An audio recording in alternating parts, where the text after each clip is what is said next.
Bueno, pues hola, buenas tardes a todos los que estáis esta mañana con nosotros en este webinario. Contamos con Fernando Álvarez de Banco Sabadell y con Alejandro Arola de Arola y nos van a ir contando esta mañana. Disculpadme, es que tenemos otro webinario a la vez y estamos en el mismo despacho y quizás se acopla un poquito el sonido. Así que yo no digo nada más. Solo os agradezco mucho a todos por estar y si necesitáis cualquier cosa, estamos en IPES. Así que adelante, creo que era Alejandro quien hablaba en primer lugar, ¿verdad? Sí, sí, sí. Venga, pues adelante, muchas gracias. Muchas gracias. Buenos días a todos. Muchas gracias por la invitación de INPEX. Un placer estar aquí.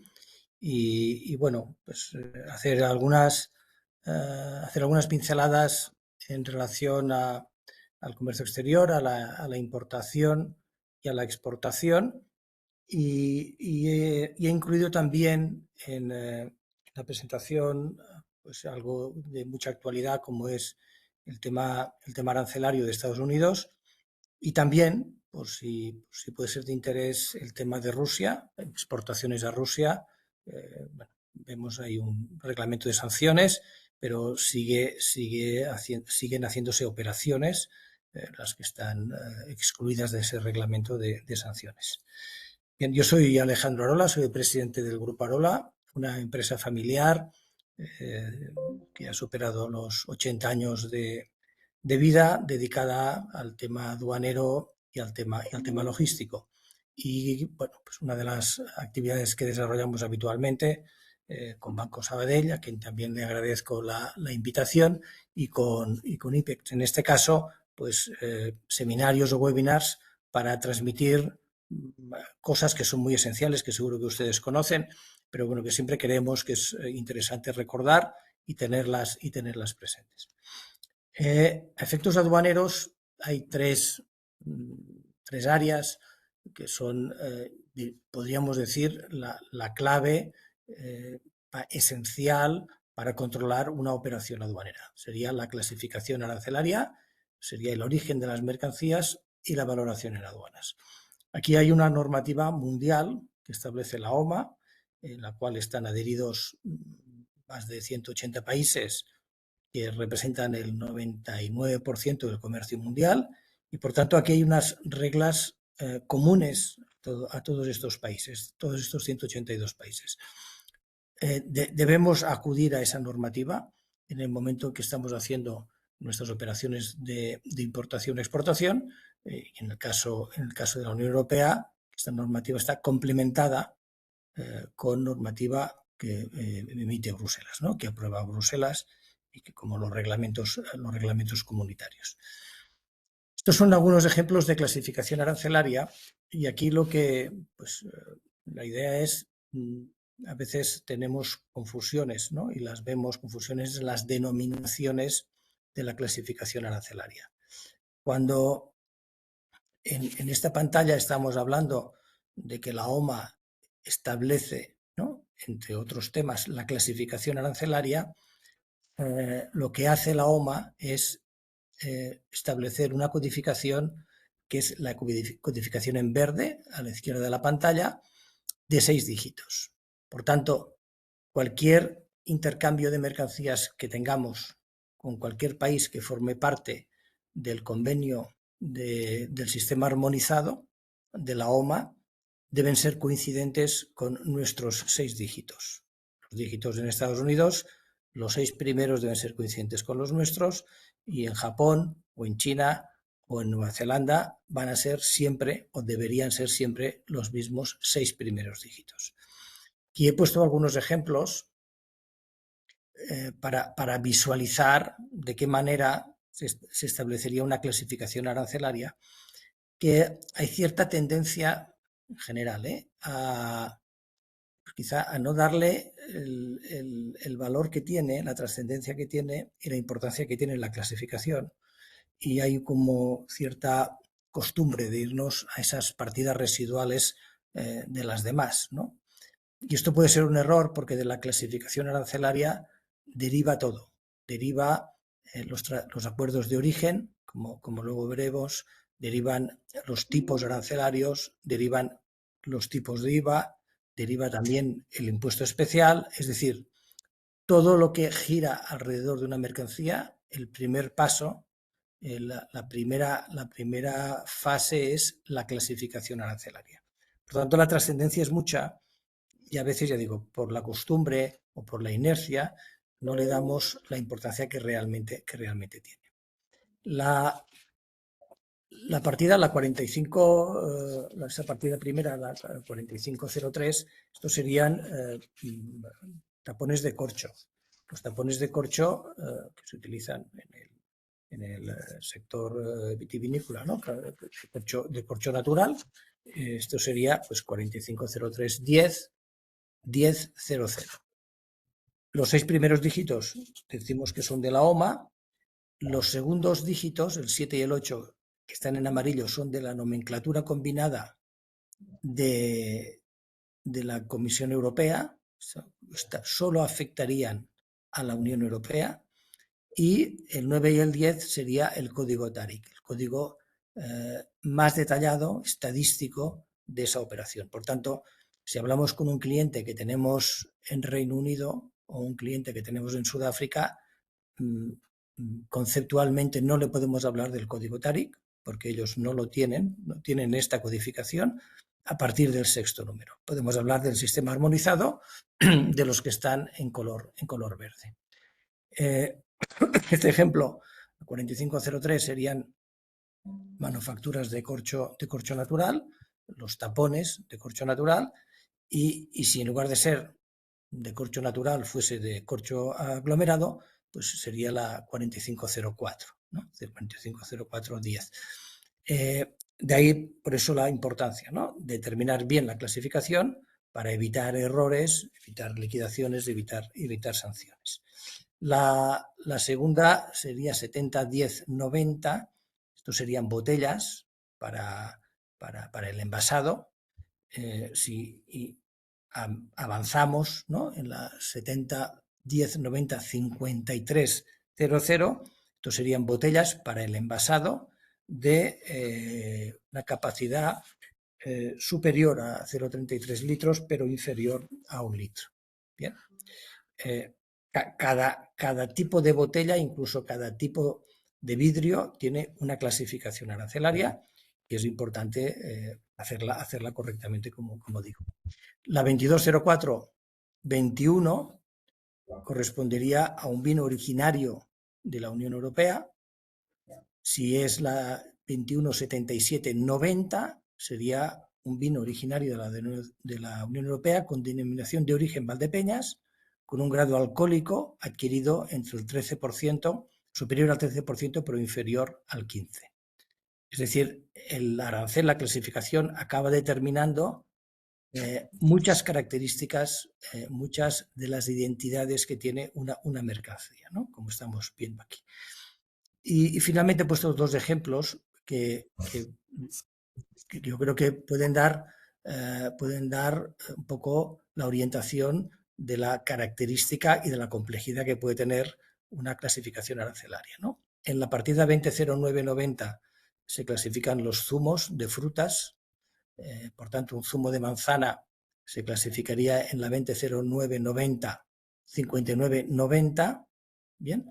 Pero si ese zumo, con la misma fórmula, le añadimos jengibre, le queremos dar un sabor diferente, ya no sería, a efectos de clasificación arancelaria, un zumo, sino que sería una bebida de la partida 2202 99 19 19.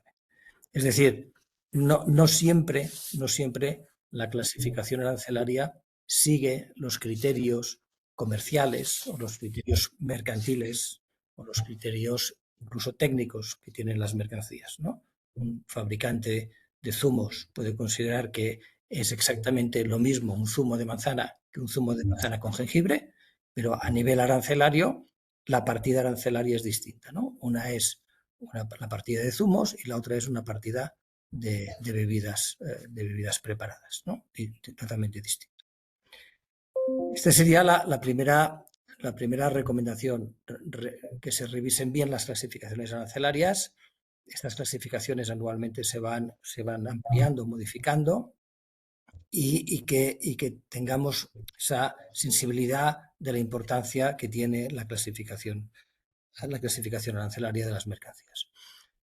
La segunda cuestión que tiene también mucha importancia es el origen, y esta importancia del origen, yo diría que hasta hace prácticamente un año estaba más o menos diluida, tenía poco protagonismo, pero a raíz de la elección del presidente Trump y a raíz de todo el tema de la guerra arancelaria, el origen de las mercancías vuelve a tener una importancia muy trascendente, muy trascendente.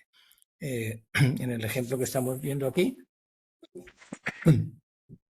perdón, si compramos una mercancía en China y no realizamos en España o en la Unión Europea determinadas transformaciones o determinados valores añadidos a esa mercancía, no los realizamos correctamente, cuando la mercancía la exportemos, por ejemplo, a Estados Unidos, en lugar de tener origen de la Unión Europea, que pagaría un 10 o el 15%, está aquí error, es el 15%, pagaría el 30% porque es mercancía de origen china. Bien, este es un tema muy trascendente, porque hay también como cierta tendencia a considerar que cuando importamos una mercancía de fuera de la Unión Europea, una vez hemos pagado el arancel, una vez hemos liquidado los derechos arancelarios, esa mercancía ya pasa a ser de la Unión Europea. Y esto conceptualmente, aduanariamente, no es así. Una mercancía que importamos y pagamos el arancel es una mercancía que tiene el estatuto aduanero comunitario, pero el origen no lo ha perdido, el origen sigue siendo el origen China, ¿no? Si importamos un coche eléctrico de China y lo matriculamos, pasamos la inspección técnica, pasamos todas los requisitos, ¿no?, para matricularlo, y tenemos la placa de matrícula española de un coche chino, el coche habremos pagado el arancel y el antidumping que corresponda, pero el coche sigue siendo chino, ¿verdad? Pues no se ha modificado su origen, aunque lleve placa española. Pues con las mercancías en el comercio internacional pasa exactamente lo mismo. Y no hay una fórmula única para transformar ese origen. No hay, ¿no? A veces también hay la costumbre de decir, no, pues si cambia la partida, esto ya es suficiente, o si realizo determinadas operaciones industriales también es suficiente, o si le añado determinado porcentaje de valor también es suficiente, ¿no?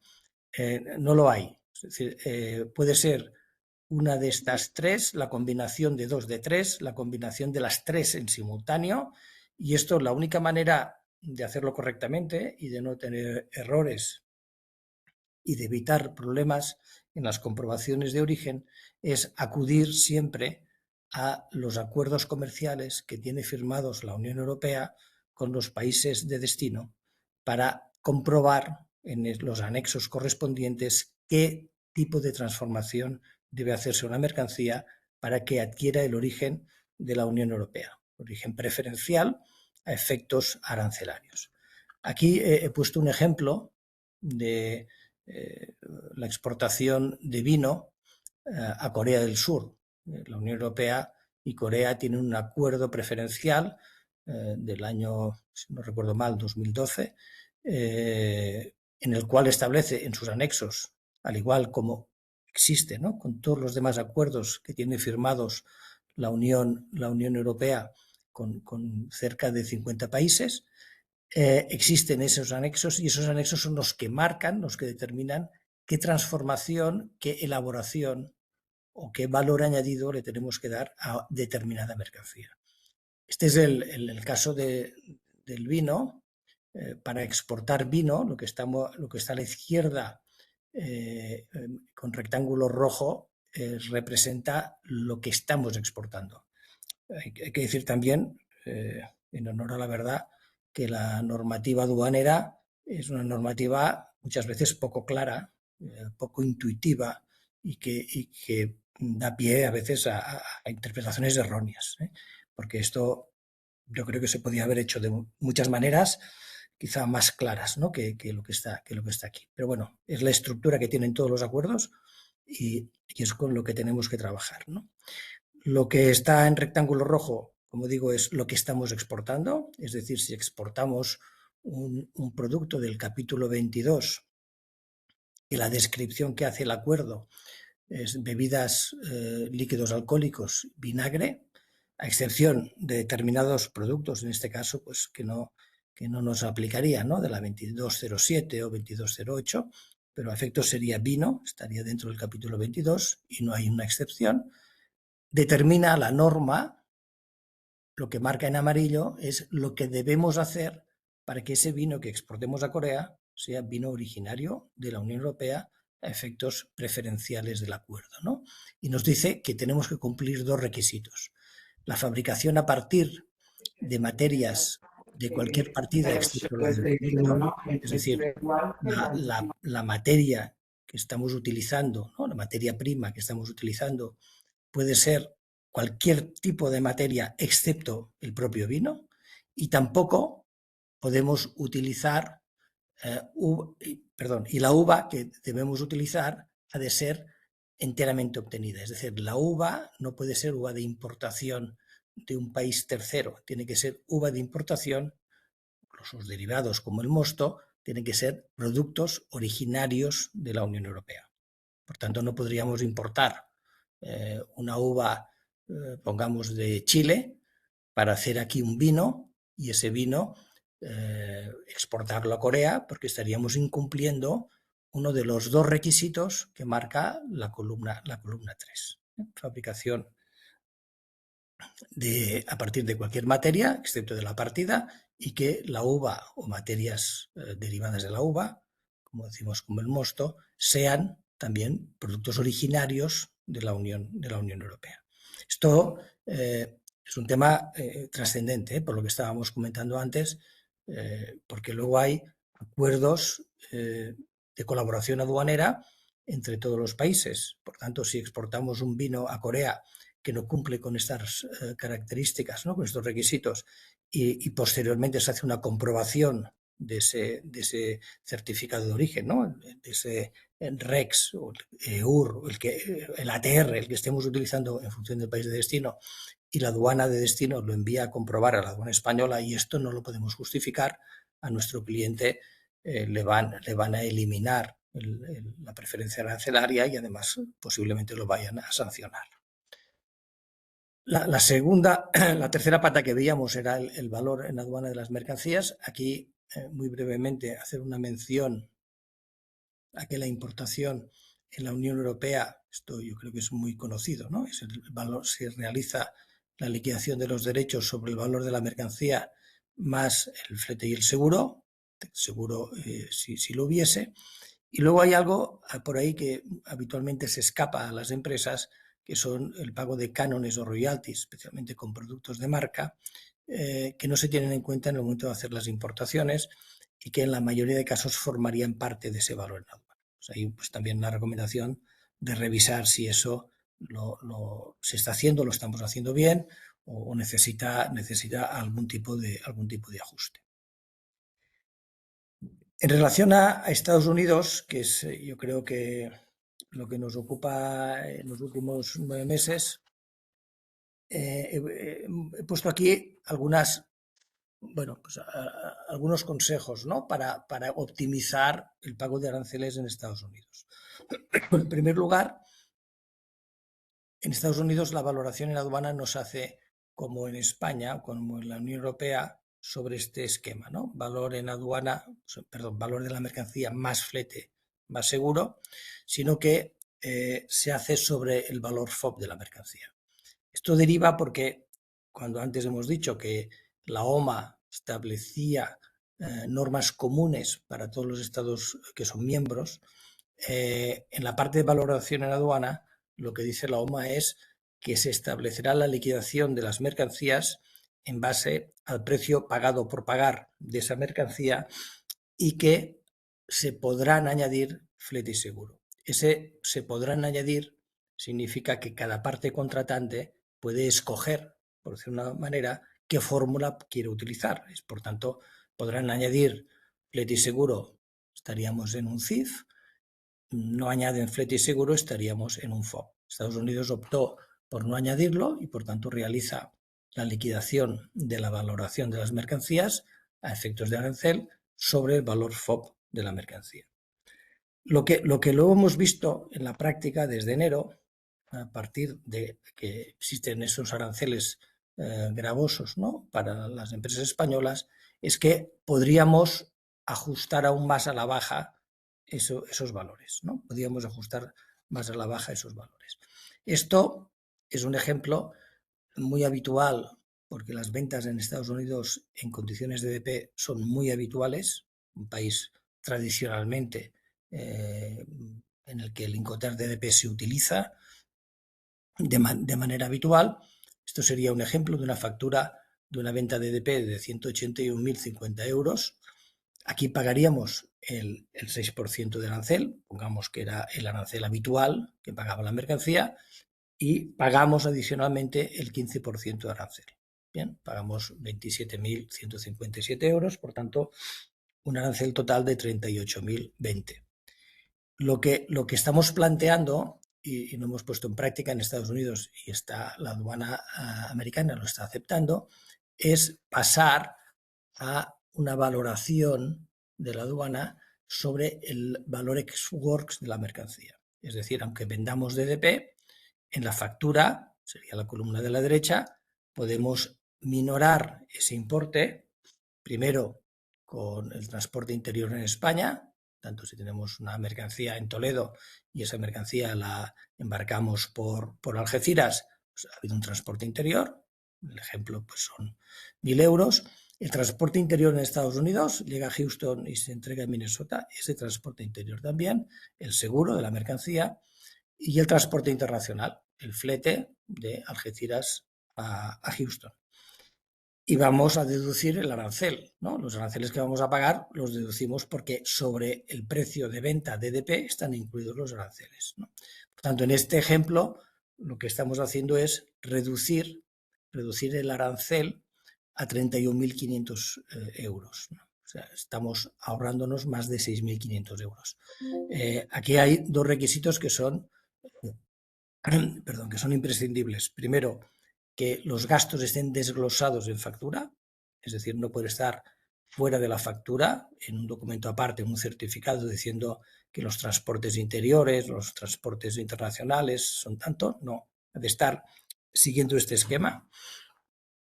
Y el segundo requisito es que esto ha de estar, el justificante contable de este gasto ha de estar a disposición de la aduana americana. Nos pueden pedir en cualquier momento que justifiquemos que hemos pagado pues de transporte internacional, de flete marítimo, de Algeciras a Houston, 3.100 euros. Bien, o los transporte interior o el que sea. Estos serían los dos requisitos. Pero, bueno, es un esquema que permite de alguna manera un ahorro, bueno, relativamente importante. La siguiente cuestión sería la utilización de depósitos aduaneros en Estados Unidos. Bueno, esto es una recomendación o simplemente es una información a tener en cuenta. Los depósitos aduaneros en Estados Unidos existen de la misma manera que existen en la Unión Europea, también en España, y aquí lo único que estaríamos es situando mercancía dentro de ese depósito aduanero en Estados Unidos, que no va a pagar los derechos arancelarios en el momento de importarse, y va a ir pagando en el momento de la salida. Si hacemos salidas progresivas, pues el arancel lo iremos pagando progresivamente en la misma medida que salga la mercancía. Aquí, bueno, pues nos puede quizás significar un ahorro el hacer un envío marítimo por más mercancía, ¿no? Por mayor cantidad de mercancía, que sabemos que nuestros clientes la van a ir adquiriendo y, por tanto, si nos compensan los gastos de almacenamiento, pues pueden estar ahí depositadas hasta la salida, que será el momento en que se pague el arancel. El otro instrumento que hemos analizado en Estados Unidos sería la utilización de un régimen de perfeccionamiento activo. Esto también existe en España. Esto permite importar mercancías que van a ser incorporadas a un determinado proceso de fabricación, van a ser utilizadas, ¿no?, como materia prima para la elaboración de un producto final, y una vez ese producto final es obtenido, transformado, se exporta fuera de Estados Unidos. En ese caso, esta mercancía de importación, si se pidiera la autorización de la aduana, no pagaría derechos arancelarios. Y eso lo hemos visto en algunos casos, por ejemplo, de fabricantes de maquinaria en Estados Unidos que necesitan piezas de empresas españolas. Si esas piezas se importan en Estados Unidos, sin más van a pagar el 15% de arancel. Si además tienen el problema del aluminio, ¿verdad?, etcétera, van a pagar un arancel adicional. Pero si esas piezas se importan en régimen de perfeccionamiento activo, se incorporan a esas máquinas que se van luego a exportar a México, a Sudamérica, a Europa, esas piezas no pagarían derechos arancelarios. Por tanto, ahí sí hay una buena colaboración con nuestro cliente en Estados Unidos y sabemos que luego finalmente su producto lo va a exportar fuera del mercado americano, pues esta sería una opción interesante a tener en cuenta. ¿Qué ha ocurrido también en Estados Unidos? Bueno, pues como muchas de las cosas que se han conculcado desde que está el señor Trump en la Casa Blanca, se ha conculcado lo que se denomina el principio de unidad de clasificación arancelaria, admitido tanto por la OMAP como por la OMC. Si exportamos una botella de vino, el Valdepeñas que comentábamos antes, ¿no?, denominación de origen Valdepeñas, con este formato, estamos exportando vino de la partida 2204 21 77 90. No estamos exportando una botella del capítulo 7010 y el corcho de la 4503 y la cápsula del cuello, ¿no?, de aluminio de la 7607. Estamos exportando una unidad de clasificación.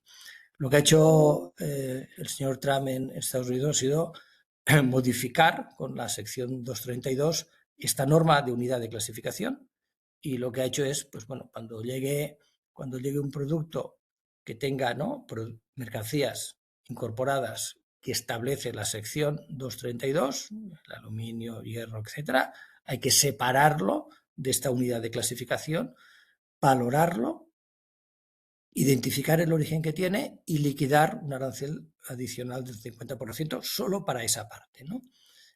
Bueno, es una de las muchas cosas que hemos visto que se han roto durante este tiempo.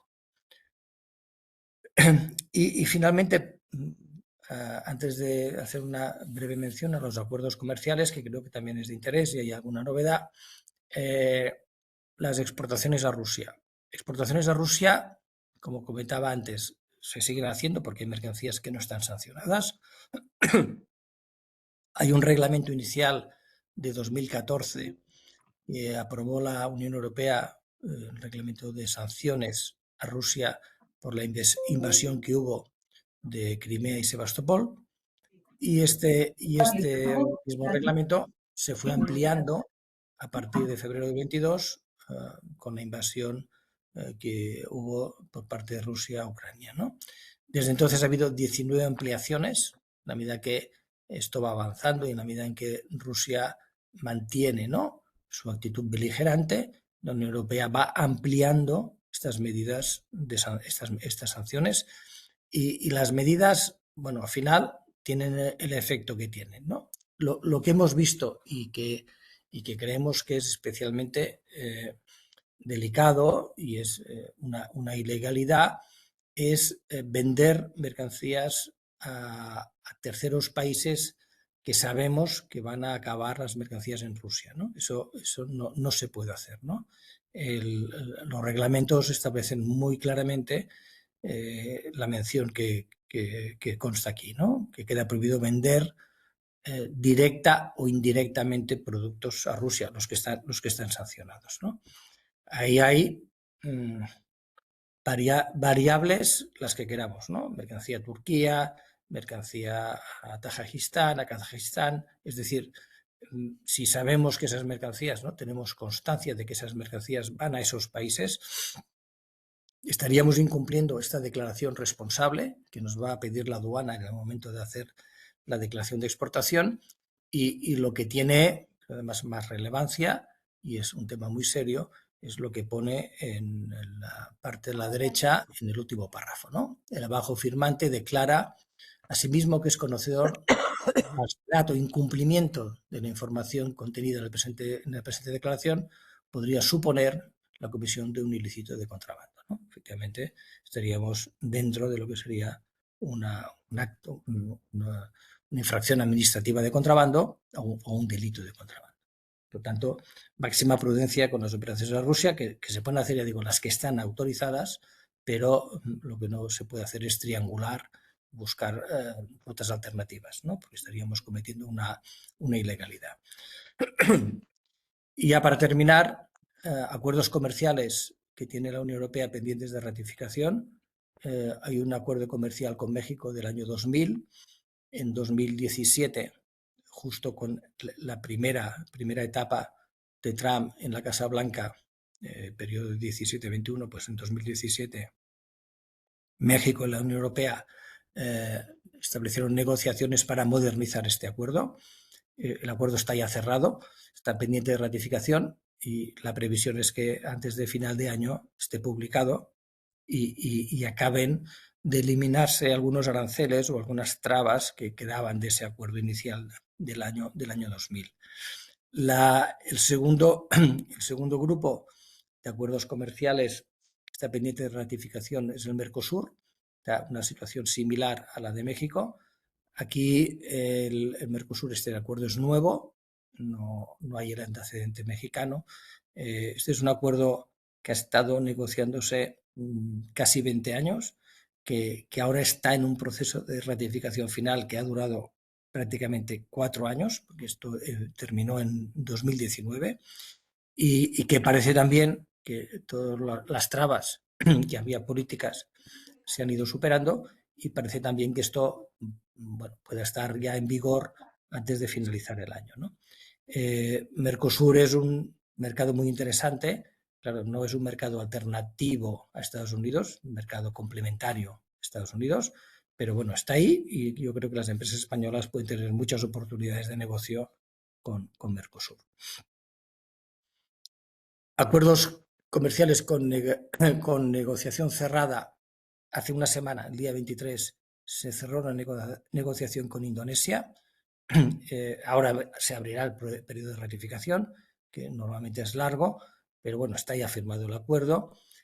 Y aquí una mención que puede ser interesante, ¿no? Indonesia es miembro de ASEAN, la asociación de países asiáticos, que son los que figuran ahí en la relación. Los que están marcados en azul, pues incluido Indonesia, Singapur y Vietnam, tienen acuerdos firmados ya con la Unión Europea y en vigor, ¿no? Faltaría el de Indonesia.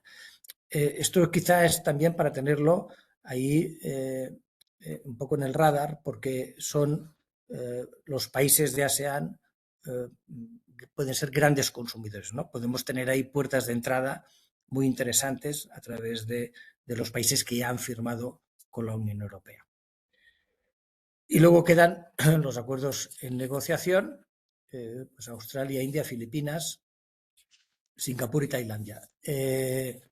Aquí quizás resaltaría India como un potencial socio comercial muy importante, de las economías más que crecen más, ¿no? en todo el planeta, y vamos a ver cómo acaba esa negociación, ¿no? Reino Unido hizo ya sus deberes y negoció un acuerdo con India que está ya en marcha, está en vigor, es de aplicación, y la Unión Europea, pues yo creo que debería tratar de acelerar al máximo, porque ese es un mercado, yo creo que especialmente importante. Y una mención, un tema también de actualidad, en acuerdos comerciales. En mayo de este año, la agencia EFE publicó esta información en relación a Israel y en relación al posible incumplimiento de Israel del acuerdo comercial de Unión Europea-Israel, ¿no? Los acuerdos comerciales, lo que antes comentábamos del origen y los esquemas de transformación, también establecen los acuerdos comerciales todos en sus artículos iniciales que las partes se fundamentan en los principios democráticos y los derechos humanos. Por tanto, aquí en mayo ya hubo, por parte de la Comisión Europea, un aviso de que el acuerdo podría entrar en revisión precisamente por incumplimiento de este artículo. Y lo que ha hecho el Estado español, en un boletín oficial del Estado que se publicó el día 24, es prohibir exportaciones destinadas a Israel, de productos de defensa, etcétera, etcétera. Y la línea final, que yo creo que es la que más puede afectar a las empresas españolas, es la prohibición del despacho libre práctica de productos originarios de los asentamientos israelíes en el territorio palestino ocupado. ¿Bien? Esto está en vigor desde el día 25, entró en vigor a partir del día siguiente de la publicación, y esto sí que afecta directamente a las empresas españolas. Este es el correo electrónico, los dos están a su disposición, por si luego hay un turno de preguntas y no da tiempo de contestarlas todas o no tenemos la capacidad de contestarlas porque pueden ser preguntas complejas, pues a través de ese correo pueden contactar y con mucho gusto les atenderemos. Muchas gracias.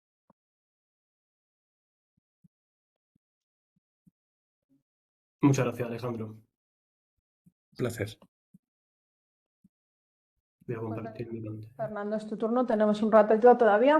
Muy bien.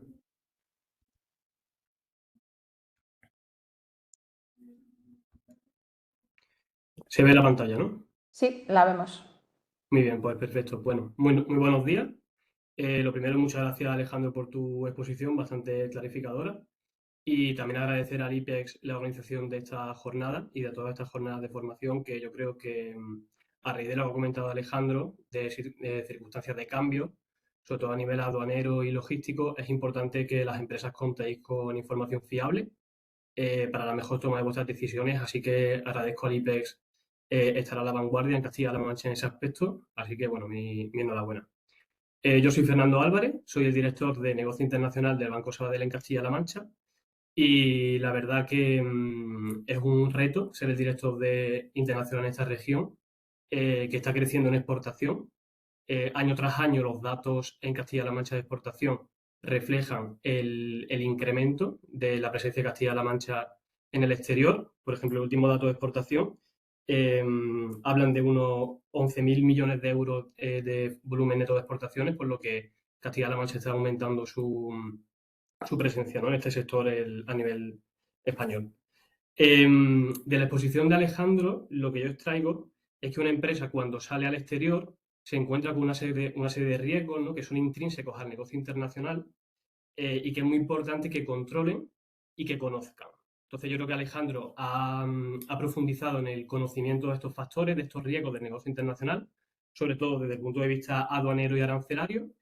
Y yo ahora voy a explicaros cómo los bancos, las entidades financieras, podemos ayudar a controlar y mitigar los principales riesgos del comercio exterior, ¿no?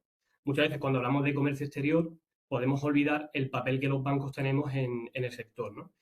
Y sin embargo yo creo que los bancos somos un actor clave en el acompañamiento a las empresas cuando se lanzan a su internacionalización o al comercio exterior, ¿vale? Sobre todo a través de tres herramientas. La primera, la elección del medio de pago o del medio de cobro, que será lo que me centraré en mi exposición el día de hoy, pero también la extensión de financiación para toda la cadena de suministro, para la empresa, desde que pone en marcha su pedido hasta que completa la exportación o la importación, y la gestión del tipo de cambio, cuando la divisa en la que se denomina la operación no es la divisa doméstica, ¿vale? Entonces, en esas tres herramientas los bancos jugamos un papel fundamental para ayudar a las empresas a controlar su salida al exterior. Bueno, antes que nada, presentar rápidamente la entidad a la que represento hoy aquí, que es Banco Sabadell, un banco que está centrado en la ayuda a las empresas exportadoras e importadoras. Actualmente unos 50.500 clientes realizan su operativa internacional con nosotros a través de nuestros directores de negocio internacional, que como yo en Castilla-La Mancha y el resto de mis compañeros en España prestamos el apoyo directo a estas empresas. Bueno, y también tenemos cuotas de recepción de créditos documentarios muy elevadas. Una de cada 3 cartas de crédito que se reciben en España para el cobro de servicios o exportaciones de bienes se reciben en Banco Sabadell, y también emitimos un 15% de las cartas de crédito por las que los importadores pagan sus importaciones. Tenemos una red de sucursales y de oficinas de representación en el que nuestros clientes pueden acceder a servicios bancarios fuera de España, y también acceder a apoyo comercial a la hora de establecerse en otros mercados.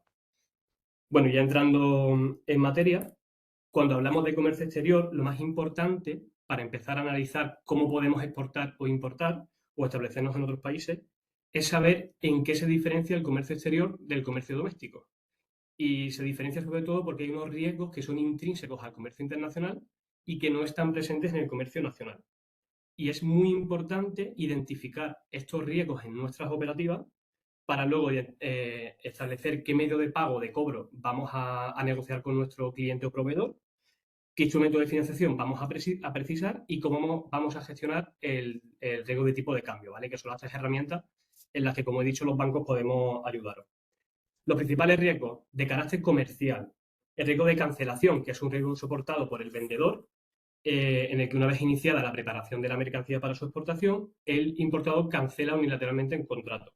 El riesgo de impago, que es cuando el importador pues, incumple su obligación contractual de pago y por lo tanto no atiende a esa obligación y el vendedor no cobra. La falta de entrega, que es un riesgo que afecta al comprador, al importador, en el que después de hacer el pago no recibe la mercancía conforme a los términos acordados. O el riesgo de disputa comercial, en el que una de las partes considera que otra no ha cumplido adecuadamente sus obligaciones contractuales.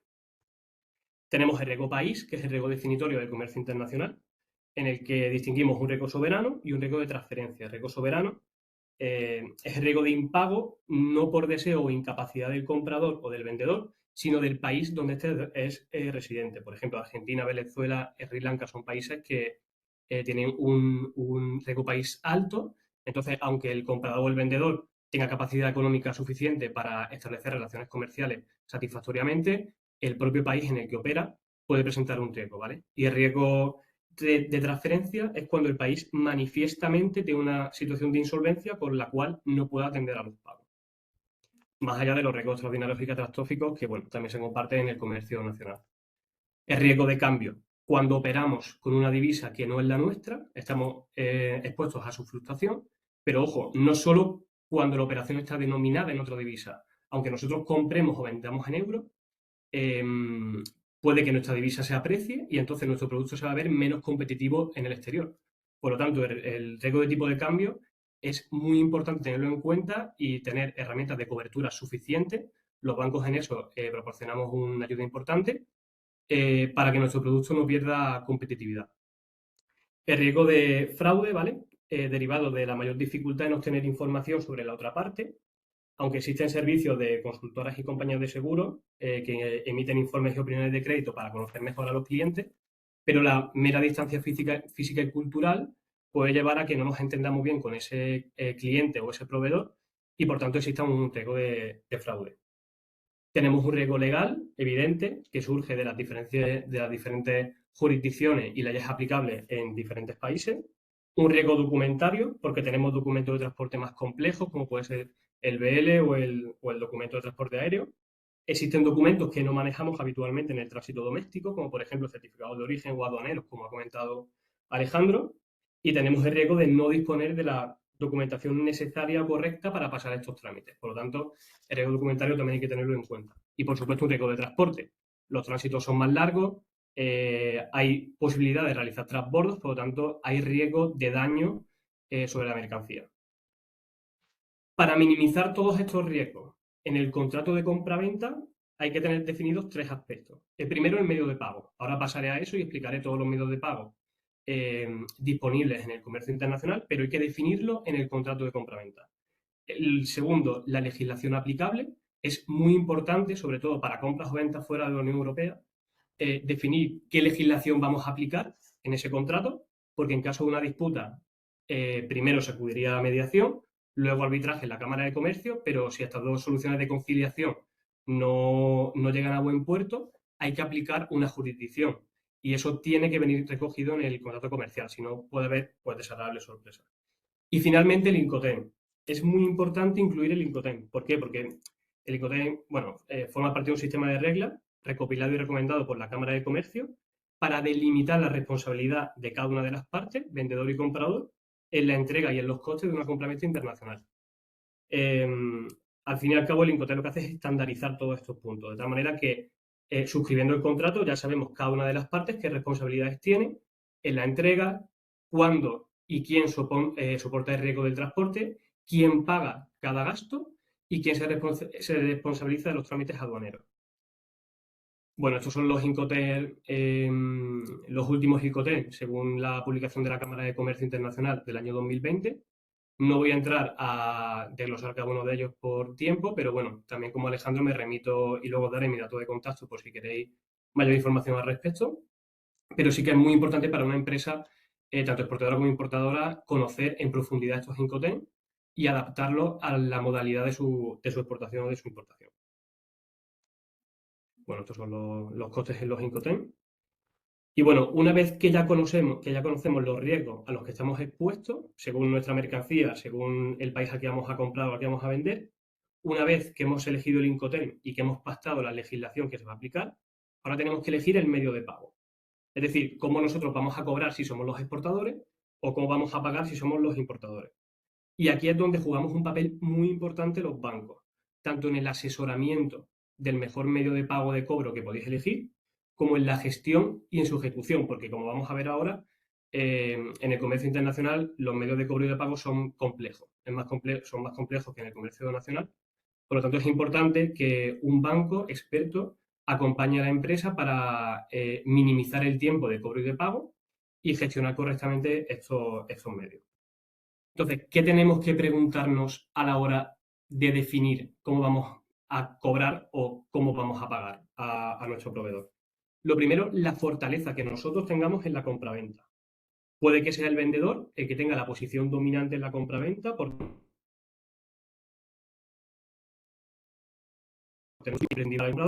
el que tenga la mayor posición de negociación. Por lo tanto, hay que saber en qué posición nos encontramos, porque si tenemos la posición dominante, tendremos más capacidad para imponer el medio de pago de cobro más conveniente para nosotros. En este caso, elegiríamos el que nos suponga un menor coste operativo y el más sencillo. Por ejemplo, si somos vendedores y tenemos una posición de superioridad frente al importador que nos compra, podemos exigir una transferencia por adelantado. Pero, sin embargo, si no tenemos la posición principal y somos secundarios, hay que recurrir a medios de pago que nos den seguridad, como por ejemplo el crédito documentario o la remesa documentaria. También hay que tener en cuenta el grado de confianza que tengamos con la contraparte. Como hemos dicho antes, la distancia física y cultural puede hacer que no conozcamos en profundidad la situación financiera o económica de nuestro comprador y, por tanto, dependiendo del grado que tengamos de confianza que tengamos con la contraparte, las operaciones que ya hayamos hecho, la información que saquemos de fuentes abiertas, etcétera, podemos intuir el grado de confianza que podemos establecer con ellos y, por tanto, si nos atrevemos a utilizar un medio de pago con menos garantía o si, sin embargo, debemos recurrir a un medio de pago que nos dé más seguridad en esa compraventa. Por otro lado, también hay que prestar atención al grado de necesidad financiera. Puede que por nuestra cadena de suministro necesitemos precisar financiación bancaria para esta operación. Por ejemplo, en el caso en el que seamos exportadores, seamos vendedores, nuestra mercancía, nuestra exportación nos la van a pagar a plazo y nosotros tenemos que pagar a nuestros proveedores a la vista, por adelantado. Por lo tanto, hay un periodo en el que necesitaríamos una prefinanciación bancaria para poner en marcha el pedido. Aquí, por ejemplo, sería muy interesante un medio de pago documentario como el crédito documentario, ya que al incorporar una garantía bancaria, la extensión de una facilidad crediticia por parte de un banco es más factible, porque un medio de pago documentario lleva asociado un riesgo de descuento, un riesgo comercial, más allá de un riesgo financiero a nivel bancario. Por otro lado, el control de costes. Evidentemente, una transferencia va a ser más barata que un crédito documentario. Sin embargo, la transferencia carece de la seguridad y protección que ofrece el crédito documentario. Así que hay que hacer un balance de los costes que cada medio de pago implica y tenerlo en cuenta en nuestra estructura de costes de la exportación o de la importación. El riesgo país, evidentemente no es lo mismo exportar a Francia que exportar a Cuba o exportar a Argelia. dependiendo del riesgo soberano que tenga cada país, elegiremos un medio de pago de cobro que nos genere mayor seguridad o menos. Y por último, las leyes del país. Hay países, por ejemplo, como Túnez o Argelia, que por ley requieren el crédito o la remesa documentaria como medio de pago. Por lo tanto, es importante también conocer cuáles son los requerimientos de cada país en los medios de pago que acepta. Los medios de pago en el comercio internacional se clasifican según si los documentos son enviados por el exportador directamente al importador o si lo hacen a través de una entidad bancaria. En caso de que los documentos acreditativos de la exportación se envíen directamente al importador, hablamos de medios de pago simples. Y en el caso de que los documentos se envíen por parte de una entidad bancaria siguiendo un circuito bancario, hablamos de medios de pago documentarios. En los medios de pago simples tenemos los cheques, las transferencias y las remesas simples. Y en los documentarios, la remesa documentaria y el crédito documentario. Este sería el menú completo de medios de pagos internacionales, según sean simples, es decir, los documentos vayan directamente del exportador al importador, o según sean documentarios. Yo me voy a centrar sobre todo en hablar de la remesa y el crédito documentario, ya que son los medios de pago definitorios del comercio internacional porque incorporan los documentos y el pago o el cobro se hace en función de esa documentación acreditativa de la exportación, aunque mencionaré también algo sobre la transferencia.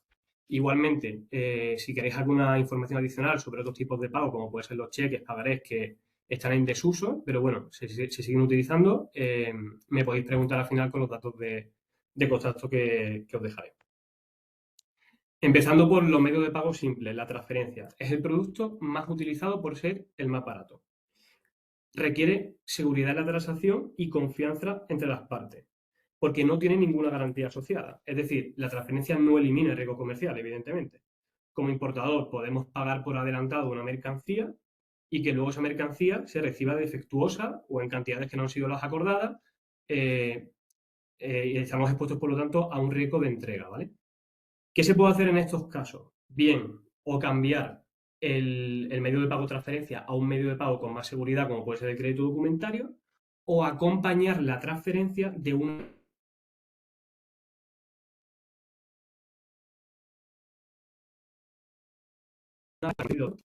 aval o una garantía bancaria. Mencionar que la transferencia es irrevocable, igual que los pagos nacionales, es decir, cuando una transferencia se emite, ese envío de fondos es irrevocable por parte del ordenante y, por lo tanto, el beneficiario, en caso de que, por ejemplo, la transferencia haya sido errónea, la tiene que autorizar. Y las transferencias internacionales son muy distintas a las transferencias nacionales. Por lo tanto, es muy importante para las empresas conocer cómo funcionan y hacerlas bien, sobre todo porque si hay errores en la ejecución de una transferencia, esto puede provocar retrasos en su abono y, por lo tanto, un perjuicio en la operación comercial. Las transferencias a la Unión Europea, que es como si fueran transferencias al espacio nacional, se liquidan por el sistema SEPA, pero las transferencias fuera de la Unión Europea se liquidan a través de bancos corresponsales, ¿vale? Por ejemplo, si desde Banco Sabadell un importador emite una transferencia a su proveedor, nosotros depositamos el dinero en una cuenta que mantenemos con un banco corresponsal que será el que luego transfiera el dinero al banco del beneficiario final en caso de no tener cuenta intercambiada. Por lo tanto, es muy importante cuando se emite una transferencia internacional fuera de la Unión Europea contar con el apoyo de un banco para que la transferencia de ese dinero sea lo más rápido posible y se eviten contratiempos. Bueno, y como decía antes, los medios de pago documentarios son los que utilizan los documentos de la operación de exportación o de importación como garantía para el cobro o para el pago de la operación, canalizando ese envío a través del sistema bancario, de las entidades bancarias. ¿Y por qué? ¿Por qué se utilizan los documentos como medio de pago en este comercio internacional? Primero, porque los documentos, bueno, que son la factura, el packing list, el documento de transporte, certificado de origen, es decir, todos los documentos que acrediten esa operación comercial, primero demuestran la existencia de un contrato, segundo, son la prueba del cumplimiento de las obligaciones contractuales, pago de flete, lugar de entrega, pago de seguro, etc. Son informativos sobre la mercancía, cómo se ha empacado la mercancía, cuál es su precio, su calidad, etc. Sirve a la aduana para delimitar los impuestos aplicables, como bueno, muy bien explicado Alejandro. Y sobre todo, y esto es lo más importante, cuando se incorpora un documento de transporte, como puede ser el BL en caso de embarques marítimos, este documento acredita la posesión sobre la mercancía.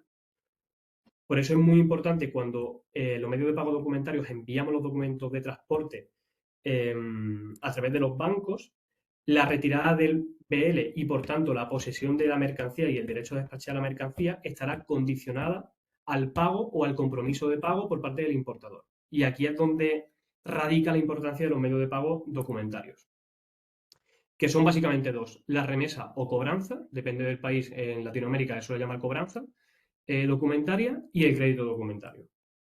Empezando por la remesa documentaria, es un medio de pago en el que el exportador acude a su banco y le da instrucciones para el envío de los documentos comerciales al banco del importador. El importador, por tanto, para acceder a esos documentos comerciales, entre los que se encuentra el documento de transporte, debe o bien pagar el valor de los documentos o bien aceptar o comprometerse al pago en un periodo diferido. De esta manera, el exportador se asegura de que el acceso del importador a la mercancía está sujeto al pago de los documentos o al compromiso del pago a futuro. Es, por tanto, un medio de pago que añade más seguridad que la transferencia. Sin embargo, no implica una seguridad total, ya que los bancos no añadimos nuestra garantía al pago y no revisamos los documentos comerciales.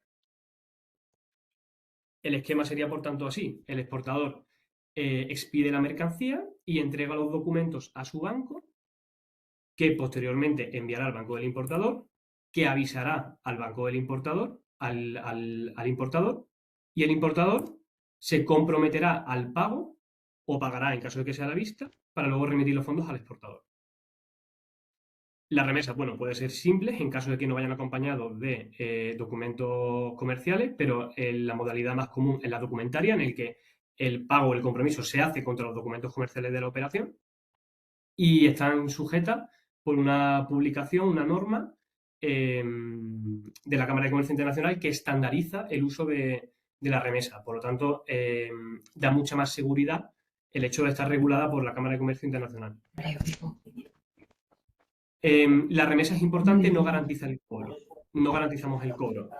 No hay un compromiso bancario, no hay un aval bancario, por lo tanto, puede ocurrir que en caso de que el exportador envíe la mercancía y el comprador no pague o acepte los documentos, esto generaría un perjuicio al exportador, ya que la mercancía se encontraría en el país de destino, sujeta a pérdida, a robos, a daño, con coste de almacenaje, dificultades para encontrar un segundo comprador, y demás riesgos. Entonces, ¿esto cómo se podía solucionar? Pues pasando al siguiente nivel de seguridad en los medios de pago internacionales, que es el crédito documentario. El crédito documentario es una garantía de cobro independiente del contrato comercial y nos cancela el riesgo de cancelación del contrato o de impago, porque aquí los bancos sí que entramos en la operación añadiendo nuestro compromiso de pago. Es decir, si bajo un crédito documentario los documentos presentados para el cobro por el exportador son conformes con los términos y las condiciones del crédito documentario, la obligación última del pago ya no es del importador, sino que es del banco del importador. Por lo tanto, se añade una garantía bancaria que hace que este medio de pago sea el más seguro a la hora de entrar, por ejemplo, a mercados de difícil acceso, por riesgo país, por ejemplo, o para clientes de los que tenemos nulo conocimiento comercial. Además de ser un medio de pago, como hemos dicho, el más seguro, también es un instrumento de garantía por este compromiso que adquiere el banco del importador, y además es un mecanismo de financiación, ya que el banco del importador puede extender la capacidad crediticia de su cliente, del importador en este caso, a favor del exportador, anticipándole el pago del crédito o de una utilización. Por lo tanto, es importante entender el crédito documentario no solo como medio de pago, sino como un instrumento de garantía y como un mecanismo de financiación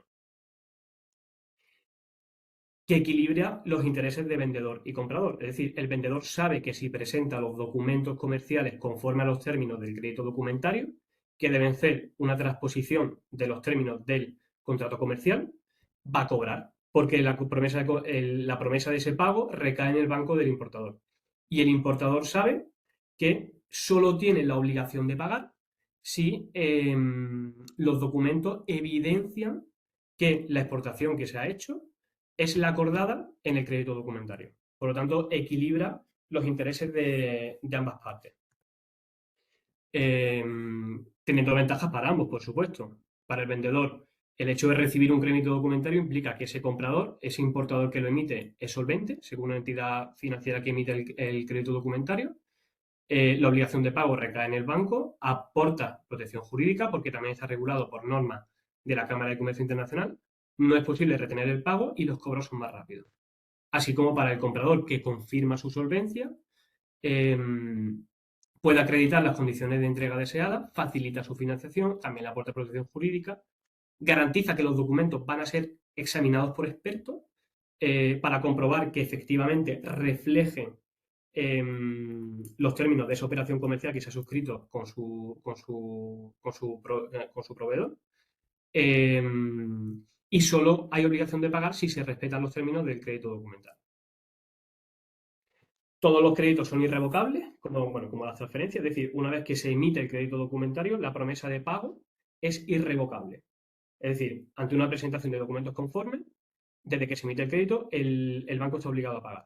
Se puede confirmar el crédito documentario cuando un banco que no es el emisor del crédito, no es el del importador, confirma, significa que añade también su obligación de pago. Es decir, en caso de que el banco emisor, el banco del importador, falle en pagar, por ejemplo, por riesgo país o por un riesgo interno del banco, el banco que añade su confirmación, que suele ser el del exportador, tendría la segunda obligación de pago. Luego tenemos otro tipo de créditos documentarios que, bueno, tampoco por tiempo voy a comentar, pero que también os puedo dar mayor información sobre ellos. Por ejemplo, los stand-by, que no serían un medio de pago en sí mismo, sino un medio de pago contingente o una garantía en caso de que el medio de pago principal falle. Y bueno, este sería el esquema, que más o menos es el resumen de lo que hemos dicho hasta ahora. Existe un contrato de compraventa y un crédito documentario que es independiente del contrato de compraventa, pero que se sustenta en él. Esto sería el esquema de un crédito documentario, ¿vale? Que se recibe a través de un mensaje SWIFT MT700. Y bueno, no voy a entrar a explicar todas las partes del crédito documentario. Lo que sí quiero hacer mucho hincapié es que el crédito documentario es, por supuesto, el medio de pago más seguro, pero también el más complejo y requiere del asesoramiento experto por parte de una entidad bancaria. Y por lo tanto, yo lo animo a que en vuestras exportaciones, sobre todo también en vuestras importaciones, lo consideréis, sobre todo cuando os planteéis entrar a países que por riesgo país os puedan parecer difíciles o con otras partes que no conozcáis en profundidad, pero que siempre vayáis acompañado del asesoramiento de una entidad bancaria por la complejidad del mismo. Que sea complejo no significa que sea imposible de manejar ni mucho menos, pero sí que es muy positivo contar con experiencia, con una parte experta en ese sentido.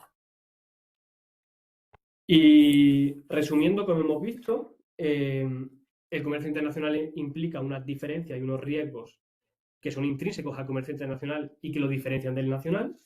De estas diferencias surgen pues, esos riesgos y los bancos os ayudamos a las empresas a minimizarlos a través del medio de pago, como hemos visto, de la extensión de financiación y de la cobertura del tipo de cambio. Aquí tenéis resumidos los medios de pago que hemos mencionado según el conocimiento que tengamos del cliente, la confianza, el riesgo país, el coste. Evidentemente, por ejemplo, el crédito documentario, aquí viene reflejado como LC, por sus siglas en inglés, Letter of Credit.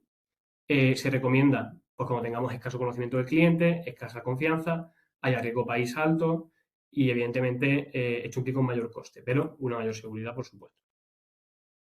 Y bueno, más allá de esto, ¿qué ofrecemos los bancos en comercio exterior? Pues como he dicho, financiación, gestión de tipo de cambio y bueno, Banco Sabadell en concreto, pues la red internacional que he comentado antes y los servicios adicionales no plenamente bancarios, sino de asesoramiento.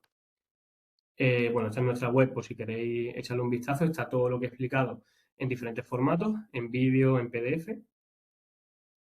Y aquí tenéis mis datos de contacto por si queréis ampliar información, por si no hubiera tiempo para preguntas, como ha dicho Alejandro, o para cualquier otra duda que tengáis en este aspecto. Aquí os dejo mi dato de contacto. Y muchísimas gracias por vuestra atención. Muchas gracias, Fernando, y muchas gracias también, Alejandro, por tu intervención anterior. Pues nada, si alguien tiene una pregunta ahora, pues puede formularla a través de su micrófono, puede abrir su micrófono y hacer su pregunta.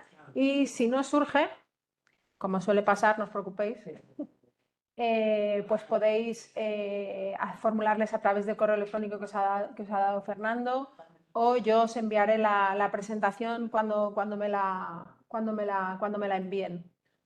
En cualquier caso, si tenéis algo que os ha surgido ahora mismo en este momento, podéis abrir el micrófono y decirlo.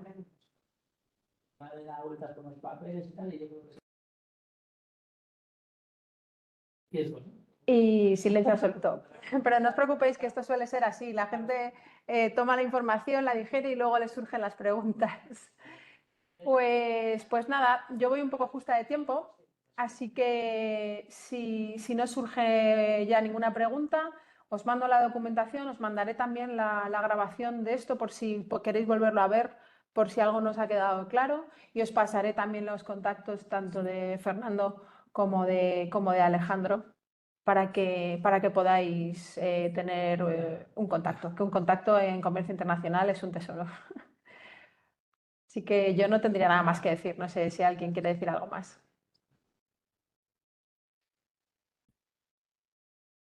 Pues listo. Muchísimas gracias a todos y hasta el próximo. Gracias, Teresa. Gracias. Gracias. Muy Muchas bien. gracias. Buenos Hasta días. luego.